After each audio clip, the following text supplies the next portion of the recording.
मिला था। लेकिन भाइयों बहनों, मैं बिलासपुर की जनता का बहुत आभारी हूं, क्योंकि बिलासपुर में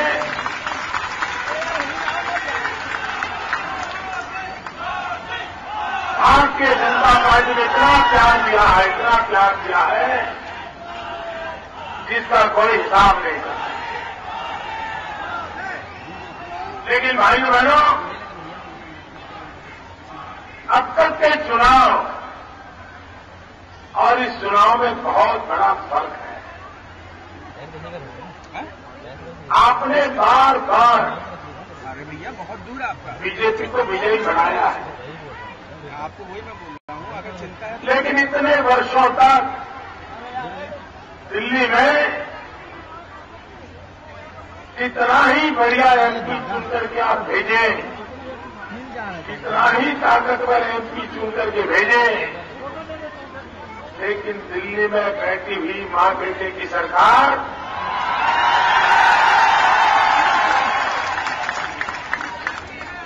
उनका 1 पॉइंट प्रोग्राम था कि अगर भिलाई की तरह बिलासपुर में आगे बढ़ गया तो ये भारतीय जनता पार्टी का जय जयकार हो जाएगा। और इसलिए यहां के एमपीओ को भाजपा के होने के बाद भी उन्हें सच्चे अर्थ में दिल्ली सरकार ने रुकावटें डाली। बिलासपुर के मेरे भाइयों बहनों, अब ऐसा मौका आया है जैसा अटल बिहारी वाजपेयी की सरकार के समय आया था। मुझे याद है उन दिनों में रेलवे के काम को लेकर के बड़ी चर्चा चलती थी।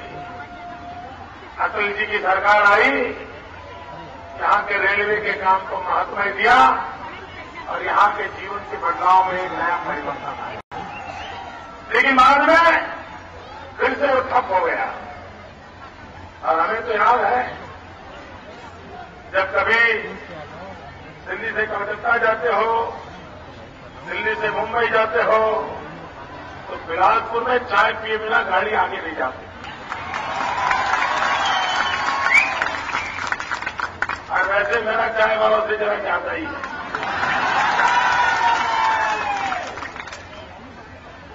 भाई बहनों, मैं बिलासपुर को विशेष प्रार्थना करने आया। अब दिल्ली में बिलासपुर के दिल में जो आवाज पड़ी है ना, वो सरकार बनने वाली है।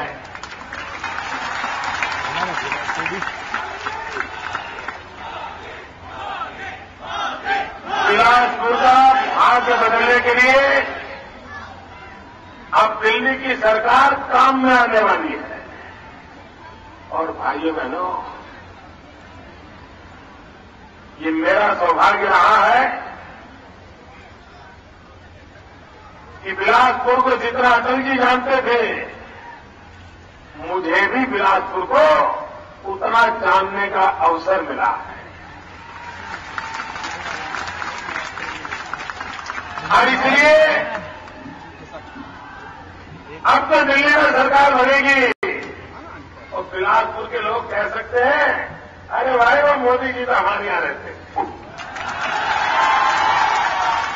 हमारे यहां चाय पीने के लिए आते हैं, हमारे यहां खाने के लिए आते हैं। भाइयों बहनों, ये तो अपनापन है, इस धरती से मेरा जो लगाव है। और इसलिए आप मुझे आपकी सेवा करने का अवसर दें, ये प्रार्थना करने के लिए आया।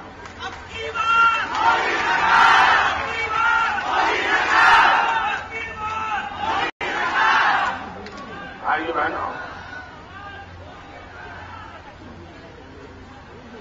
ये मध्य प्रदेश ये छत्तीसगढ़ जब वो एक थे तो ये बीमारू राज्य माना जाता था। बंटाधार सरकार थी यहां, बंटाधार। एक ऐसे नेता कांग्रेस के मध्य प्रदेश को चलाते थे कि उन्होंने पुराने मध्य प्रदेश छत्तीसगढ़ को तबाह करके रखा। और उनका काम क्या था छत्तीसगढ़ का? भोपाल में बैठी हुई सरकार छत्तीसगढ़ का एक ही उपयोग था, बड़े बड़े कोई मेहमान आ जाए तो यहां के जंगलों को आदिवासियों को दिखाने के लिए ले आते थे बस। इसके सिवाय उनके दिमाग में इसके विकास की कल्पना नहीं थी। अटल बिहारी वाजपेयी थे जिन्होंने में छत्तीसगढ़ दिया, और आज हिंदुस्तान के छोटे राज्यों में सबसे तेज गति से प्रगति करने वाला कोई राज्य है, वो राज्य का नाम छत्तीसगढ़ है। भाइयों बहनों, शिवराज जी ने मध्य प्रदेश को बीमारू में से बाहर निकाल दिया और रमन सिंह जी ने छत्तीसगढ़ को विकास के नक्शे पर लाकर के खड़ा कर दिया। मैं भी उड़ीसा गया चुनाव के समय, तो छत्तीसगढ़ के सटे हुए उड़ीसा के इलाके हैं, वहां किसान मुझे मिलने आए, वहां के आदिवासी मिलने आए। वो मैं इसे कह रहे थे, मोदी जी अरे और कुछ हो या ना हो, कम से कम तो छत्तीसगढ़ में मिलता है, इतना तो हमारा करवा दो। यानी आपको कल्पना नहीं है, ये छत्तीसगढ़ की पहचान उड़ीसा के लोगों के दिल में कैसी है, क्योंकि आपसे सटे हुए हैं, उनकी समस्या आपकी समस्या समान है। वहां भी आदिवासी, यहां भी आदिवासी, वहां भी माओवाद, यहां भी माओवाद, लेकिन उड़ीसा का हाल बदला नहीं, छत्तीसगढ़ का बदल गया, क्योंकि आपने भारतीय जनता पार्टी पे भरोसा किया। भाइयों बहनों, आज मुझे बताइए, यहां के नौजवान मुझे बताइए, दिल्ली में ये मां बेटे की सरकार है। ये मां बेटे की सरकार ने कहा था कि दिल्ली में उनकी सरकार बनेगी तो 10 करोड़ नौजवानों को रोजगार देंगे। उनके घोषणा पत्र में लिखा हुआ है, आप इंटरनेट पे जाके देख सकते हो। मैं जरा पूछना चाहता हूं बिलासपुर वालों को, आपको रोजगार मिला? पूरी ताकत चल रहा होगा आखिर वाले भी, रोजगार मिला क्या? आप पे कोई है जिसको दिल्ली में रोजगार दिया हो? आपके यार दोस्तों में कोई है जिसको रोजगार मिला हो? आपके परिवार में है कोई जिसको रोजगार मिला हो? मुझे बताइए भाइयों बहनों, इन्होंने आपके साथ धोखा किया कि नहीं किया? उन्होंने वादा तोड़ा कि नहीं तोड़ा? कि कांग्रेस के लोग किस मुंह से आपसे वोट मांगने आए भैया, किस मुंह से आए? मैं हैरान हूं, और इनकी बेशर्मी देखो ना।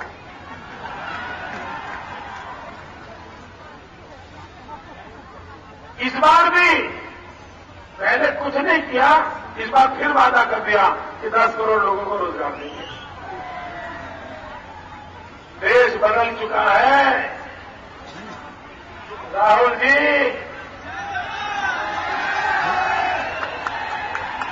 अब देश आपके झूठ को स्वीकार करने वाला नहीं है। आपने जनता को बहुत बुरत बनाया।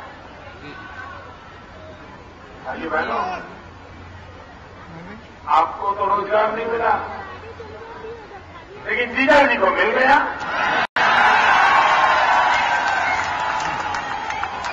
आपके बिलासपुर में, आपके बिलासपुर में ऐसा कोई नौजवान है क्या कि जिसके जेब में 1 लाख रुपया हो और 3 साल में 300 करोड़ हो जाए? है भाई? ऐसा कोई जादूगर है? देखिए, मां बेटी की सरकार का जादू देखिए। क्या दोबारा ऐसी सरकार में फंसना है? देश को बर्बाद होने देना है? देश को लुटने देना है? क्या नौजवानों के भाग के सामने सवाल का निशान खड़ा करना है? भाइयों बहनों, इनको कोई परवाह नहीं, कोई चिंता नहीं। वो अपने ही उल्लू को सीधा करने में लगे हुए हैं, और जो खुद का उल्लू सीधा करने में लगे हैं, उनको देश की दुनिया की परवाह नहीं होती। वो हमें बताएं, भाई बहनों, जब से भारतीय जनता पार्टी ने मुझे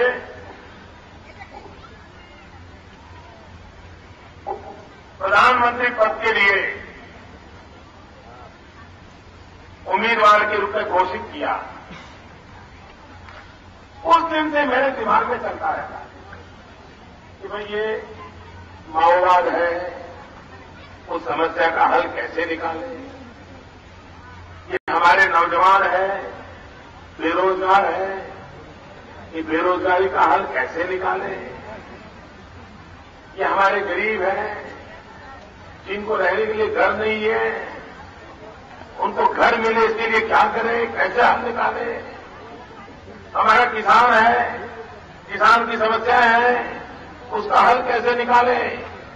2400 घंटे मेरे दिमाग में चलता रहता है, इन समस्याओं का हल क्या खोजें? और ये कांग्रेस वालों के दिमाग में 24 घंटे चल रहा है कि मोदी का हल क्या हो।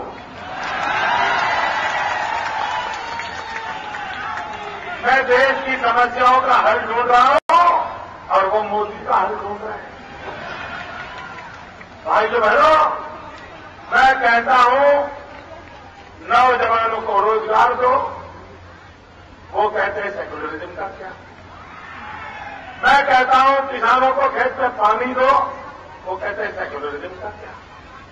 मैं कहता हूं माता और बहनों को सम्मान मिले, सुरक्षा मिले, वो कहते हैं सेक्युलरिज्म का क्या? मैं कहता हूं महंगाई कम हो, वो कहते हैं सेक्युलरिज्म का क्या? मैं समझ नहीं पा रहा भाइयों, ये कांग्रेस पार्टी ऐसी संकट में आई है, ऐसी संकट में आई है कि बंकर में घुस गई है। वाकई कांग्रेस का बचना मुश्किल है। और भाइयों बहनों, मैंने जितना हिंदुस्तान का इस बार भ्रमण किया है, मैं दावे से कहता हूं कई राज्य ऐसे होंगे जिसमें एक छत्तीसगढ़ भी होगा। इस चुनाव में कई राज्य ऐसे होंगे जिसमें कांग्रेस का खाता नहीं खुलने वाला।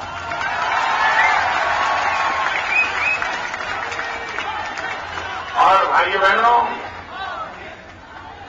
इस बार देश में कांग्रेस के पास एक भी राज्य ऐसा नहीं होगा, एक भी राज्य ऐसा नहीं होगा जहां कांग्रेस 2 आंकड़ों तक छू पाए, 2 आंकड़ों तक छू पाए। कांग्रेस सभी राज्यों में एक आंकड़े में सिमट जाने वाली है। देश की जनता का गुस्सा इतना है, जिस प्रकार से देश को लूटा गया है, और कोई जिम्मेवारी नहीं, देश को जवाब देने की तैयारी नहीं। भाई बहनों, कोई देश ऐसे नहीं चल सकता है। और इसलिए मेरे भाई बहनों, मैं आज आपके पास आया। आज देश को एक मजबूत सरकार की जरूरत है। आप मुझे बताइए, दिल्ली में ढीली ढाली सरकार होगी तो देश का भला होगा? मरी पड़ी सरकार होगी तो देश का भला होगा? अस्पताल में पड़ी सरकार होगी, देश का भला होगा? रिमोट कंट्रोल से चलने वाली सरकार से देश का भला होगा? भाइयों बहनों, देश को मजबूत सरकार चाहिए, मजबूत सरकार चाहिए भाइयों। और मजबूत सरकार बनाने के लिए मोदी को 300 कमल की जरूरत है, 300 कमल।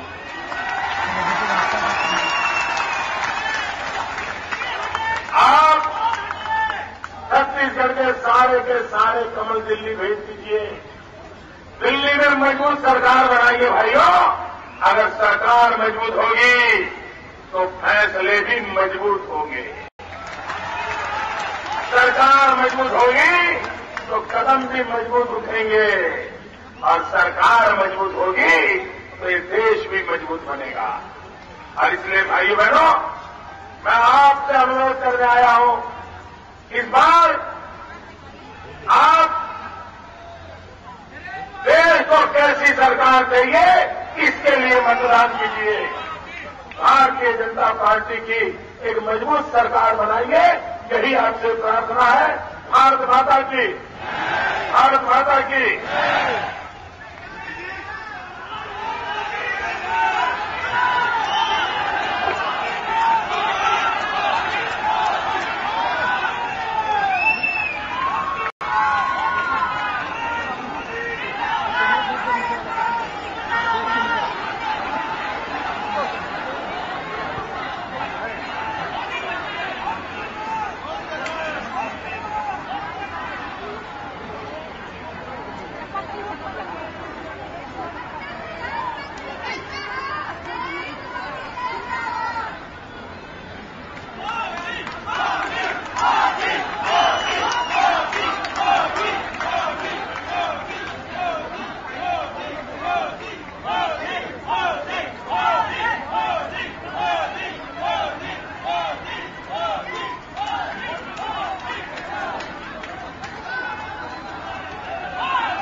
करने के लिए तखतपुर क्षेत्र के विधायक आदरणीय राजू सिंह खत्री से आग्रह करूंगा कि वे आवाज रख करें।